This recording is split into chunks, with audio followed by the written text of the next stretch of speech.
আকাশ পাখিঘর থেকে আবারও চলে এসেছি একটা ভিডিও নিয়ে। আর আপনারা জানেন আমার ভিডিও মানে পায়রার ভিডিও। এই যে পায়রাটা, এই পায়রাটা আমি একটু আগে ধরলাম। ধরলাম বলতে এরকম অনেক পায়রা আমারও চলে যায়, কিন্তু আমার খুব কমই যায়।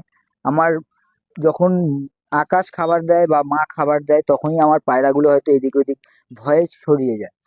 তখন দুই একটা পায়রা হারিয়েও যায়, এর বাড়ি তার বাড়ি, আর আসে না। কিন্তু এরকম আজকে একটু আগে, জাস্ট 10টা মিনিট আগে এই পায়রাটা আমার হাতে ধরা পড়লো। এবার প্রায় দিন তো খাবার, এখন শীতকাল পড়ে গেছে, কাজ থেকে আসতে অনেক দেরি হয়ে যাচ্ছে, বাড়ি আসতে পারছি না, অসুবিধা হয়ে দেরি হয়ে যাচ্ছে আর কি। তার জন্য আমি ছাদে উঠে পায়রা খাওয়াতে পারছি না, পায়রা ভিডিও করতে পারছি না। এই পায়রাটা একটু আগে ধরলাম, 10 মিনিট আগে পায়রাটা ধরলাম। পায়রাটা যাই হোক, মোটামুটি চলে যাবে। কিন্তু আমি আমার এরকম কারোর পায়রা আমি ধরে রাখি না। যদি কেউ চেনা জানা হয়, যদি আমার ভিডিওটা সে দেখে থাকে, অবশ্যই সে এসে তার প্রমাণ দেবে পায়রার, যে পায়রাটার কি আছে না আছে। ঠিক আছে, আমি দেখে নিলাম পায়রাটার কি আছে না আছে, তাকে আমি তার পায়রা ফিরিয়ে দেবো। আর এরকম অনেকেই আছে যে অনেক দূরের পায়রা আসে না, কখনো সে নিতে আসে না। তখন আমি এই পায়রাগুলো কি করি বলুন তো, আমি 3 দিন একটা আলাদা সেট আপে রাখি। আমি আমার সেট আপের সঙ্গে কখনো রাখি না। এটা আপনারাও রাখবেন না, যদি আপনারাও পায়রা পোষেন রাখবেন না। কারণ কোন পায়রার সঙ্গে কোন রোগ জুড়ে আছে, তাহলে আপনার পুরো পায়রা সেট আপটা নষ্ট করে দেবে।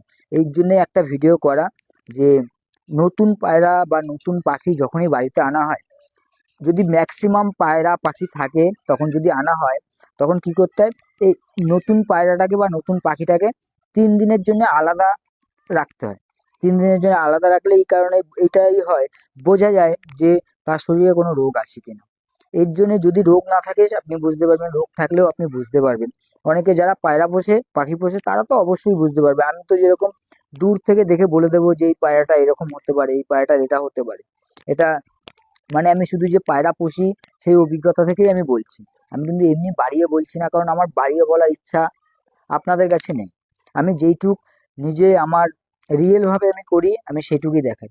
কখনো আমি এখানে এটা করেছি ওটাও করেছি আমি ফেসবুকে এসে কখনো ডায়লগ মারি না। আমি সবসময় আমার নিজের সামর্থ্য অনুযায়ী, আমি কিন্তু দেখানোর চেষ্টা করি, দেখাই। ঠিক আছে। আর একটা কথা, আপনারা জানেন যে আমি সব বজরংবলী ভক্ত। কালকে 1 জানুয়ারি গেছে। কালকে, হ্যাঁ, কালকে 1 জানুয়ারি গেছে, আজকে 2 জানুয়ারি। আমি ভিডিওটা পোস্ট করবো 3 জানুয়ারি। ঠিক আছে, আমি 3 জানুয়ারিতে ভিডিওটা পোস্ট করবো যদিও বা, কারণ এর আগে অনেক ভিডিও পোস্ট করা হয়ে গেছে। এবার আমি 1 জানুয়ারির দিন আমার বজরংবলীর পতাকাটা সেই রামনবমীর দিন লাগিয়েছিলাম।